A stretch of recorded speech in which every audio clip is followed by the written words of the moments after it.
Now I'm here in Epping Forest, and what I'm going to be talking about might seem at first glance to be a very local Epping Forest thing, which is near where I live. But it's actually an issue that affects the entire country, every single part of this country. And that is housing, the building of new houses across every single local authority in this country. More and more houses built on our green and pleasant land, destroying the character of this nation. And the only reason there's any demand for these houses, for these new houses, tens of thousands of houses in every single authority, is for one reason. And that one reason, which no one else wants to speak about, is immigration. The only reason there's demand for these houses is because the population of this country is going up by millions every couple of years. Now, if you're against housing developments, they often call you a NIMBY, not in my backyard. Or they sneer at you. These Tories are likely to sneer at you and say, you're bananas, which stands for build absolutely nothing anywhere near anything. But we shouldn't be building across our green and pleasant land. They bring these sneering terms up to try and silence the opposition. Well, we are the opposition and we are against it. Now, there's a very famous sitcom, Dad's Army. It isn't made anymore, obviously, but it's one of the most famous and most loved British sitcoms that portrayed all the different types of British character in the different actors who play different parts in it. One of them was Hodges, the ARP warden, the air raid warden, who was a sneak. He was the sneak. And we see during this coronavirus thing the growth of the sneak.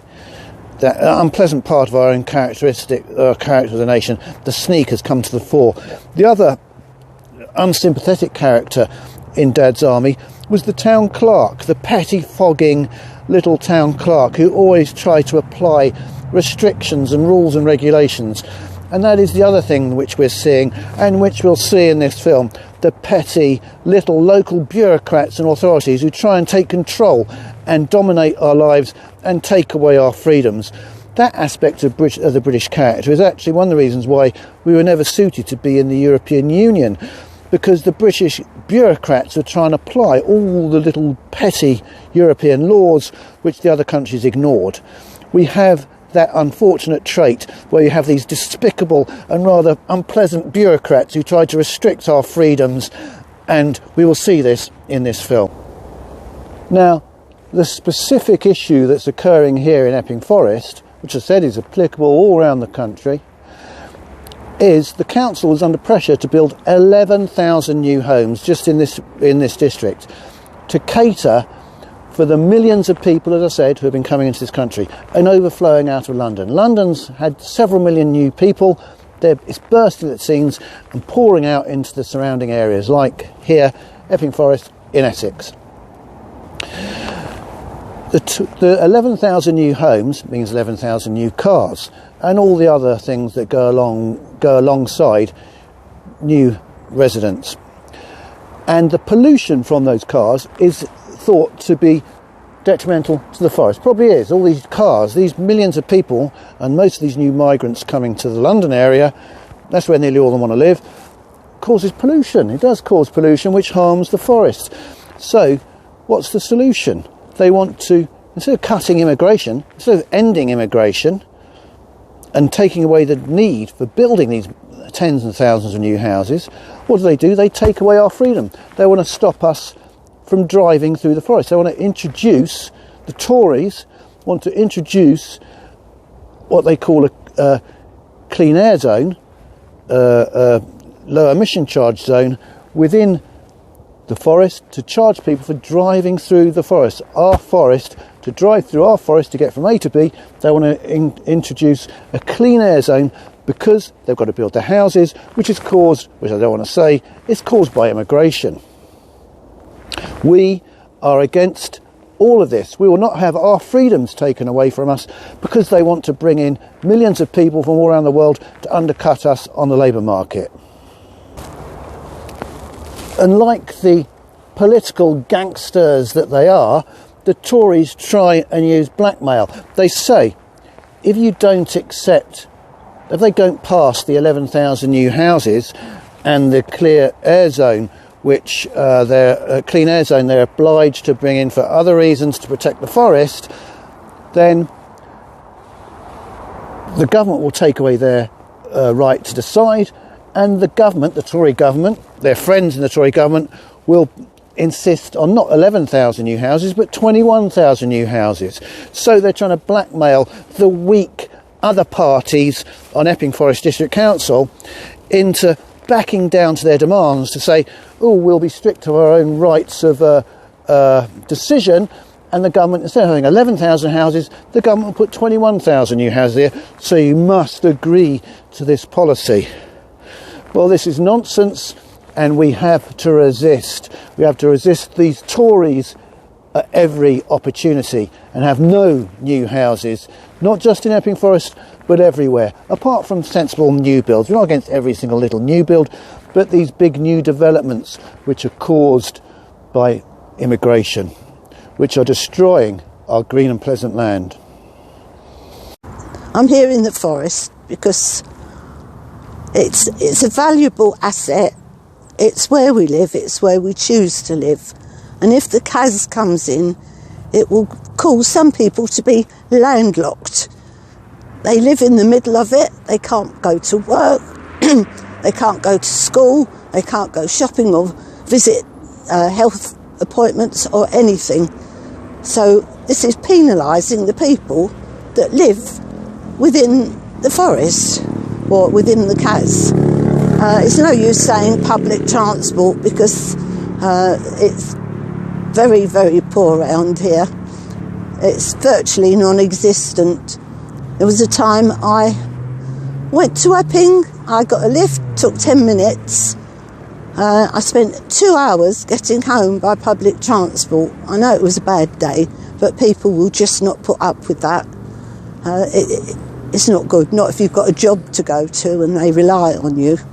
Puts me in mind of a Joni Mitchell song. Some of the words seem very apt at the present time. Pave paradise and put up a parking lot and charge people £3.50 to park, and take all the trees, put them in a tree museum and charge the people money to go and see them. We need our trees accessible to people, uncut down, unfenced off and unchargeable. In the words of the song, you don't know what you've got till it's gone. I'm in a wild-looking part of Epping Forest here, but there are quite a lot of roads through the forest. There's one over here, this little road. And if we take a look at it,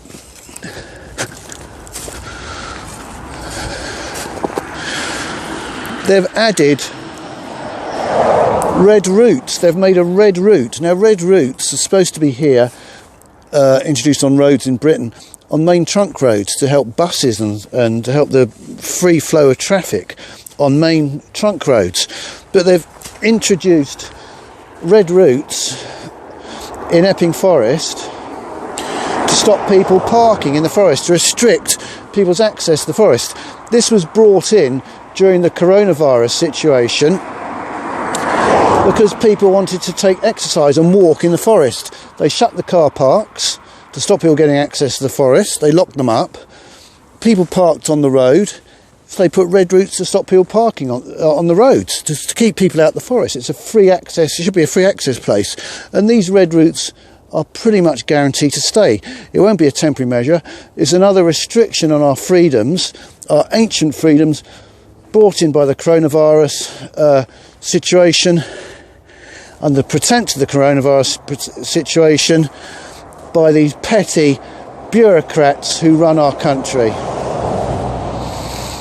Now, the City of London Corporation runs Epping Forest, but Epping Forest District Council has great influence over what they do, and has some say in it. These car parks used to be free access at all hours, but they put these gates in, including these sort of tank traps to stop people from parking here at certain times. shred your tyres if you go over these traps. Why would they do this? What's the purpose of doing this? It's just to restrict access. It's another example of the petty restriction on our freedoms that these councils engage in.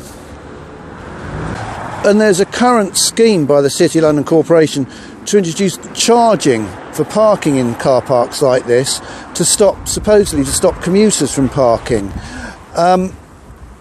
Now, there's lots of ways they could stop commuters from parking in the car parks in Epping Forest. They could, for example, have a 3-hour charge, so you get 3 hours free, or 2 hours free. That would stop commuters from parking there.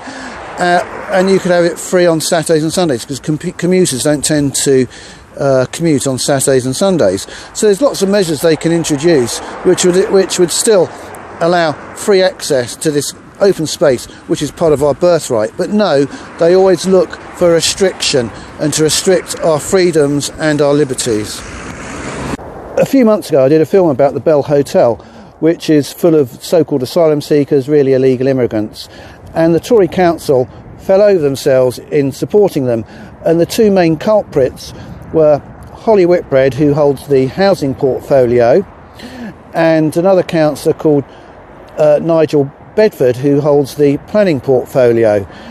And they both spoke out in favour of this place being full of illegal immigrants, and they also led calls for Councillor Julian Leppert to try and get him arrested by the police. Those charges were dropped and dismissed, in fact. But Bedford in particular was leading this charge. Now, what a great surprise. It's Holly Whitbread and Bedford who are the two main councillors, along with Holly Whitbread's father, who's the leader of the council, big surprise, Chris Whitbread, who are leading the calls for this emission charge to restrict our freedoms and allow the building of 11,000 homes within Epping Forest District Council for the overflow population of London caused by unrestricted immigration into this country. With all this house building going on in Epping Forest, encouraged by the Tory government and the Tory council, it's a bit of a strange coincidence that the leader of the Tory council, Chris Whitbread, father of the notorious Holly Whitbread, is an estate agent. Hello, I'm Councillor Julian Leppert, representing Paternoster Ward on Epping Forest District Council. Now, central to this issue, the CAS issue, of course, is the demand for ever-increasing levels of housing stock to accommodate our ever-increasing local and national population. And at the very heart of that, of course, is a subject that nobody on Epping Forest District Council wants to talk about, and almost nobody on the Say No to CAS Facebook group wants to talk about, namely continued mass immigration into our country, which has led to overpopulation, rampant overdevelopment, traffic gridlock, a proliferation of cars on our roads, and our beautiful forest here being ever more poisoned and polluted. Now, this is a national as well as a local issue, the CAS issue, much as many would like to pretend otherwise, because of course it's national level political decisions that have effectively opened our borders in this country for the last 60 odd years, leading to the overpopulation with all its attendant horrendous environmental consequences that we're having to deal with and argue about today. Now, of course, it's what our politicians have done to our country nationally, which has caused the city a couple of miles back that way, London, to become such an increasingly overcrowded, dangerous and generally unpleasant place to live, which has caused so many hundreds of thousands of us, myself included, to make the decision to pack our bags and flee to the suburbs of Kent, Hertfordshire, Buckinghamshire, and of course right here in Essex. Now, here in Epping Forest we have a Conservative controlled administration, and essentially what that means is they are the local arm of government nationally, also controlled by the Conservatives, of course, who are the same party who've had the lion's share of government in this country ever since World War II. Now, they could have decided to do something about these issues. They could have decided to shut the immigration floodgates, but for reasons that are largely selfish politically, they chose not to. They chose to do nothing. Now, one thing I've noticed in active politics over the last 20 odd years is that a lot of Conservatives, a lot of Tories, they do seem to have what you might call an underdeveloped sense of shame, which means that instead of accepting their complicity and their joint responsibility with Labour for causing this environmental crisis in the first place, and maybe apologising to the people of Epping Forest and the people of our country, they still insist that they are the right people to deal with this problem and formulate the solutions to it. Solutions to a problem that they're a party to causing it in the first place. Many years ago, George Orwell wrote, "A people that elect corrupt politicians, imposters, thieves and traitors are not victims but accomplices." If you really want to carry on voting for people and parties like this, people who cause these problems in the first place, you have to ask yourself, are you part of the solution or are you part of the problem? This coming May, you will have a better alternative to vote for. Vote for Britain.